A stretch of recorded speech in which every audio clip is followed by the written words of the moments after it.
Muli po, isa pong magandang umaga sa ating lahat, mga ka-journers, mga kapwa. Ako po si Genyo, nandito po tayo ngayon sa Bliss Tree, Barangay Maybunga, at may gaganapin po ngayon dito MOA signing ng Pasig Housing Restructuring Agreement na pangungunahan po ng ating butihing Mayor Vico Soto at ni Congressman Roman Romulo.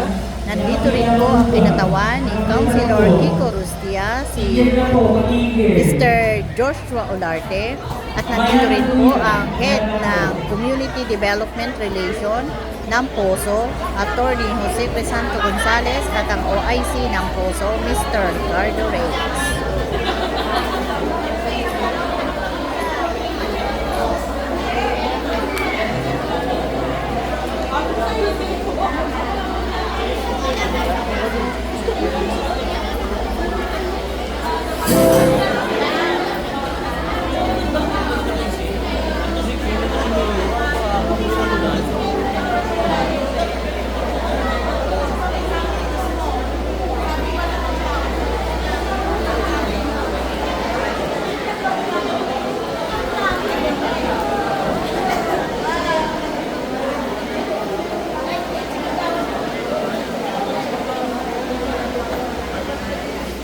Kaway, kaway.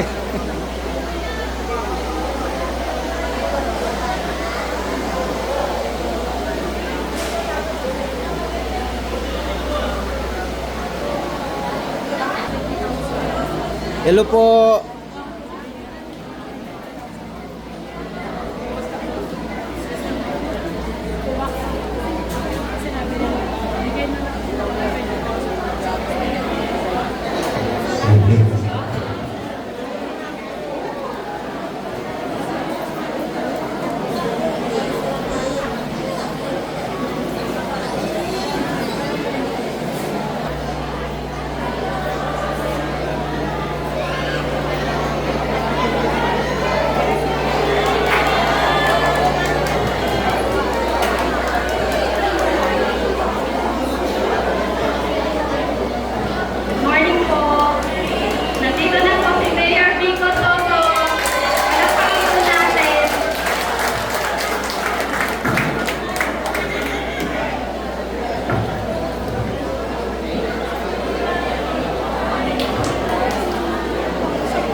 Good morning po. We would like to acknowledge the presence of our Mayor Vico Soto, and our Congressman Roman Romulo. Pakinggan natin.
Ayan, present po dito siyempre ang barangay chairman ng barangay Maybunga, Kapitan Barok Alvarez, at ang ating barangay councilor Kevin.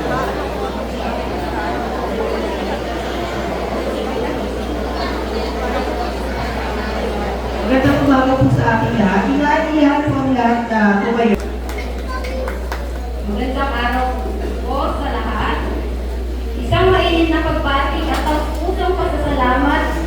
inyong pagdalo sa ating programa. Tingin po, Joshua Olarte. Sir Joshua Olarte, kinatulong ko ito ang gusto nandito rin po ang ating OIC ng puso, Mr. Ricardo B. Reyes, si Attorney Jose Crisanto Gonzalez, Mga please admin din po nandito. Ngayon din yung mga nag-apply ng restructuring na nakapag-avail na. Nandito rin po from Please 1 to Please 7. Yan. So, para po sa pambungad na pananalita, nais po namin tawagin ang aming OIC, ang aming pong lolo. Wala pong iba, ang head ng Pasig Urban Settlements Office, Mr. Ricardo B. Reyes. Magandang umaga sa taga Bliss 1, Bliss 2, Bliss 3, Bliss 4, Bliss 5, Bliss 6, Bliss 7. At sa ating mayor, sa ating congressman, kay Caparo, kay Diyos, na kinutawan ng opisina, di pa siya Rustia, ating papa. At ang ating magtatapong yung mga unit from Bliss 1 to 7. Kaya magandang araw sa ating lahat at mabuhay tayo lahat. maraming salamat po, Mr. Ricardo B. Reyes, OIC ng puso. At ngayon naman po, pakinggan po natin ang para po ibahagi sa atin ang iba pang mahalagang impormasyon tungkol sa restructuring agreement. Atin pong pakinggan ang ating susunod na tagapagsalita, ang Head ng Community Development Division ng Puso, Attorney Jose Crisanto Gonzalez. Magandang umaga po sa lahat. Magandang umaga po kong Mayor, Cap, Josh, at Biapag po dito. Ano lang po, papaliwanag ko lang po ng konti yung nangyari kasi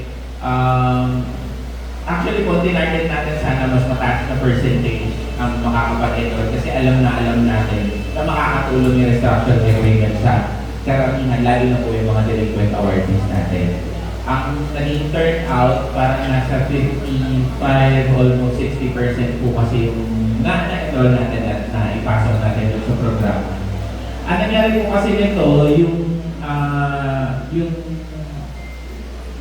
yung ordinance, naipasa natin late 2024, parang October, banda sa December, mga ganong banda na po. And then ginawa pa natin yung IRR.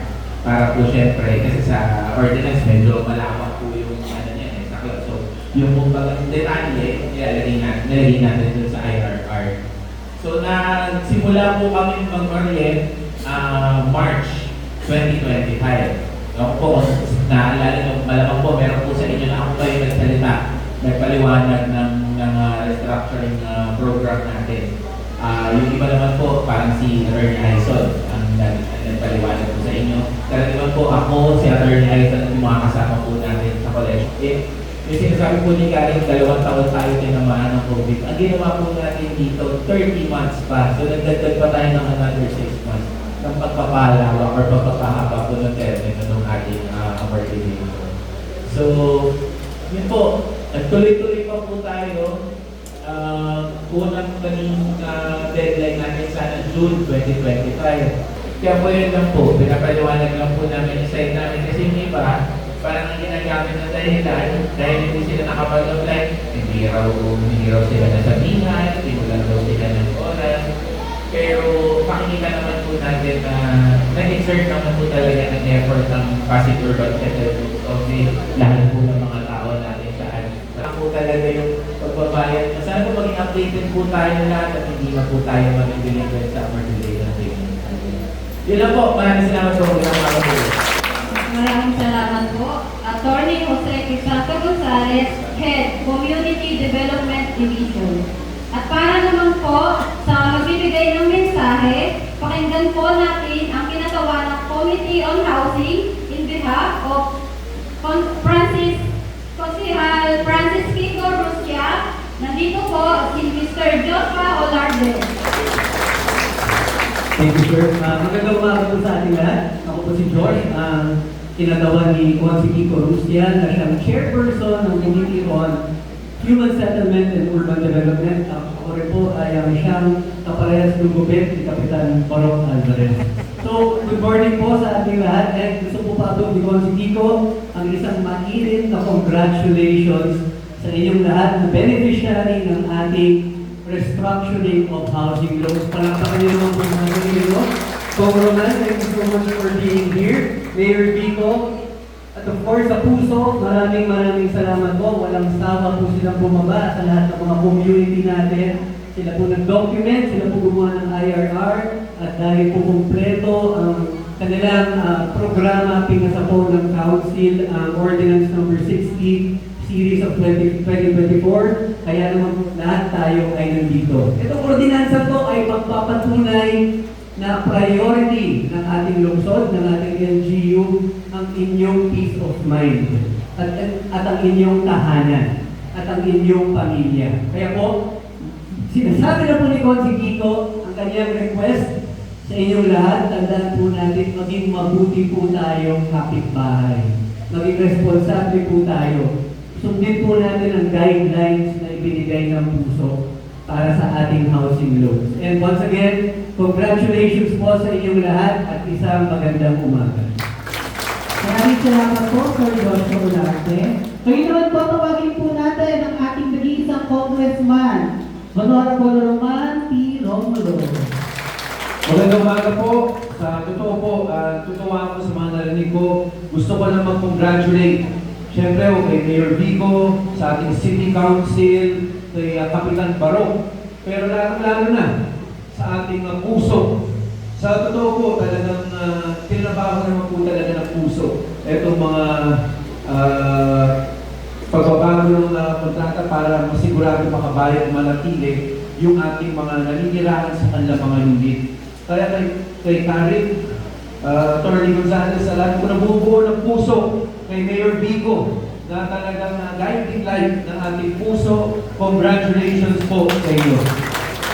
At syempre sa beneficiaries, ito lang po talaga, sana kunin natin yung pagkakataon na ito, yung mga nabanggit kanina ni Karen, ni Attorney Gonzales. Ang mahalaga ay meron kayong security na yung lugar po ninyo ay hindi hindi mawawala. Muli po, congratulations at mabuhay po ang lungsod ng Pasig. Maraming salamat po, Congressman Roman. Ang ating buting, pagalang-galang Mayor Maria Victoria El Soto. Maraming salamat. Magandang umaga sa lahat ng mga kasama sa Bliss. Nasaan po ba ang mga taga-Bliss 7? Ay, dami nyo rin pa. Bliss 6, 5, 4, 2, 1. Kinakalimutan ba ako? Siyempre, maraming salamat sa mga taga-Bliss 3. Salamat sa makinig na pagtanggap sa amin lahat dito sa inyong lugar. Siyempre, dito rin ang inyong kapitan na si Kap Barok. Ang pinaghandaan ni Kap Barok ang okasyon na ito. Kap, tayo ka naman. Nakaswerte eh. Salamat, Congressman Roman. Salamat sa inyong mensahe at lagi namang pagsuporta sa ating mga housing sites at sa mga HOA officers natin, sa lahat ng residente. Hindi lang po mangyayari ito kung hindi tayo nagtulungan eh. Kung hindi po kayo nag-cooperate, kung hindi kayo nagpakita ng inyong kooperasyon, ay hindi po mangyayari itong signing natin ng restructuring agreement. Pero higit sa lahat, gusto ko rin pasalamatan ang ating mga kawalik ng pamahalaan na talagang nagtrabaho para maging posible ito. Ang opisina ng Pasig Urban Settlements ay hindi lang po puso sa pangalan, kundi sila rin po ay talagang may puso. Ano, gusto nilang magandang programa natin, may malasakit. Kaya sorry, sa lahat ng staff ng puso, of course, narinig po natin si Attorney Andrew Cristalina, pero sa lahat ng staff ng puso, hindi ko na kayo isa-isahin. Dahil ang dami ninyo. Pero maraming salamat sa lahat ng ginagawa ninyo. Talagang inaalalayan ninyo sa ating mga kasama. Sir Josh, salamat din sa message at pakiabot na lang kay Consi Kiko. Si Consi Kiko po ang ating chairperson sa Committee on Housing. Ang kanyang vice chair ay si Konsi Bubuy Agustin. At siyempre, bago ko mapirmahan ang ating mga kontrata, yan po ay dumadaan sa ating City Council sa pamagitan ng presiding officer na si Vice Dodo. Kaya sa ating City Council, lalo na kay Konsi Kiko, maraming salamat. Pakiagalan po ang ating pasasalamat sa kanila. Ang ganda po ng mga mensahe na kanina, dagan ko lang po ng konti. Ito lang po ginagawa natin dahil gusto nating makatulong sa buhay. Talagang minsan po ano nangyayari. At alam ko marami naman po dito gustong magbayad ng tama, sa tamang oras, hindi sa tamang halaga, o sa tamang oras, sa tamang petsa. Pero minsan talagang may nangyayari sa buhay. Minsan may magkakasakit, minsan may bill tayo sa ospital, minsan may emergency. Ang daming nangyayari, kaya minsan talagang kinakapos tayo. Kaya ginagawa po natin, naghahanap tayo ng paraan para makatulong. Pero sabi nga, opo, meron tayong malasakit, meron tayong puso, pero sa isang banda, hindi rin naman puro puso ang dapat pairalin. Tayo po bilang nakinabang sa isang housing project ng pamahalaan, syempre kailangan din po talaga natin magbayad. Kaya siguro hindi naman kayo yung dapat kong sabihan, hindi mga dapat sabihin siguro yung mga wala dito. Yung ibang medyo makukulit. Diba yung kinuwento ni Attorney Jomris kanina, gusto nga natin tumulong, gusto natin mag-restructuring program, sa mga palad, yung iba gumagawa pa ng ano-anong kwento, parang nasanay sa ganung klaseng, hindi ko alam kung ano matawag doon. Pero salamat sa inyo at natuloy po itong agreement. At again, salamat sa puso. At sana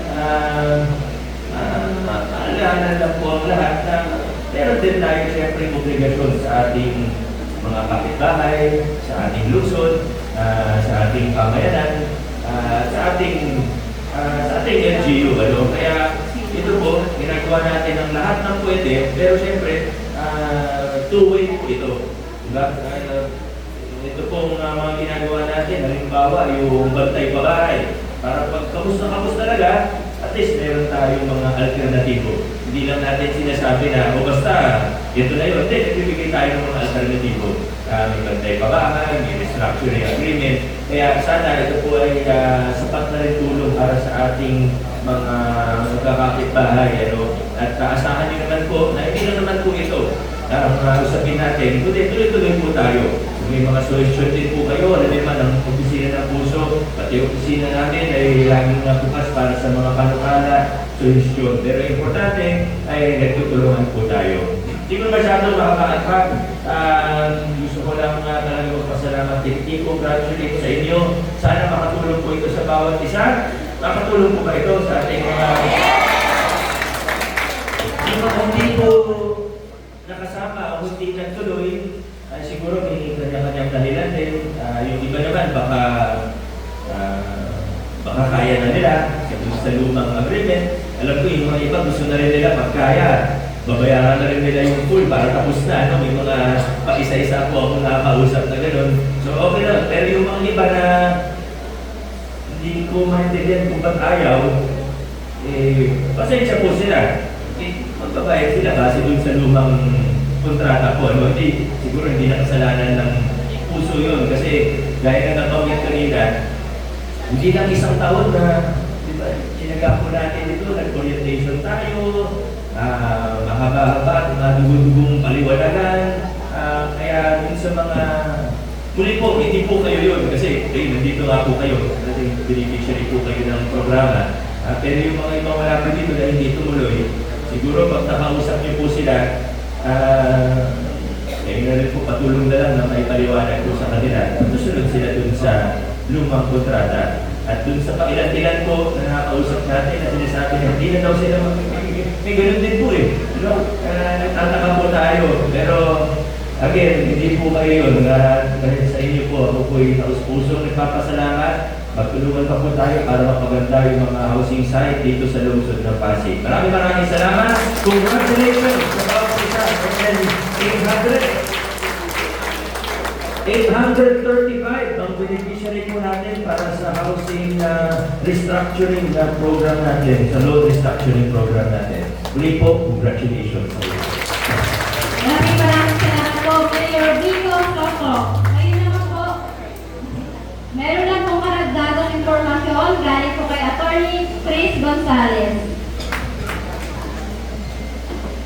Sorry po, nakalimutan ko lang kanina, singit ko lang. Kasi yung iba pati sinasabi raw, bakit naman yung mga may utang, yung kayong binigyan ng insentibo o baga.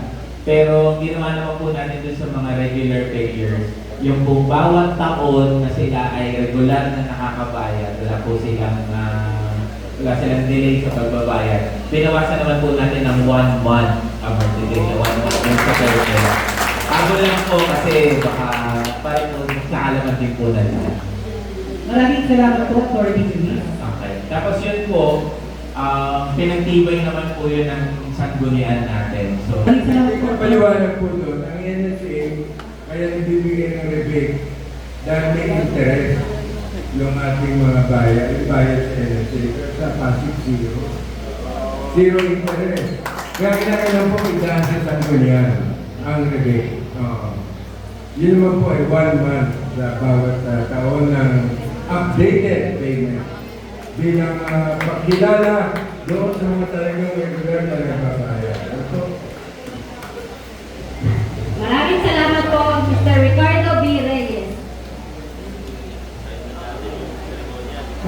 Para naman po sa ating ceremonial signing, ito po ay pamumunahan siyempre na ating Mayor Vico Soto. Ayan po.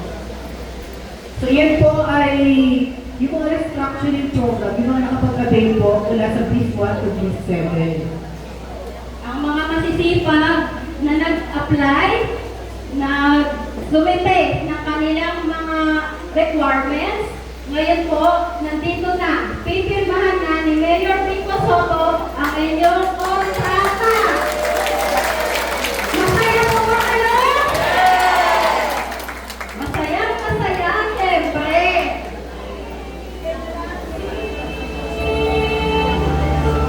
So itatanong sila po so pupunta po si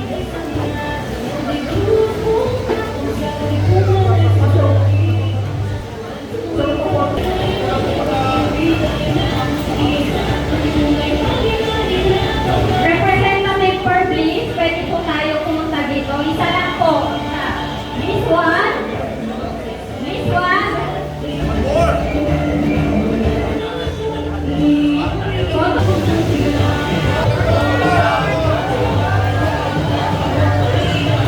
lipat daw po lipat daw po tayo sa kabilang side.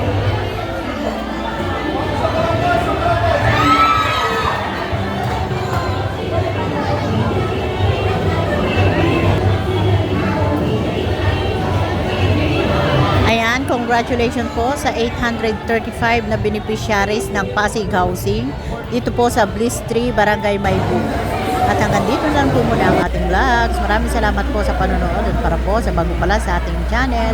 Welcome po ang lahat and please like and share, comment down below and please subscribe para lagi po kayong updated sa kaganapan sa lungsod ng Pasig. Ingat po ang lahat. Bye!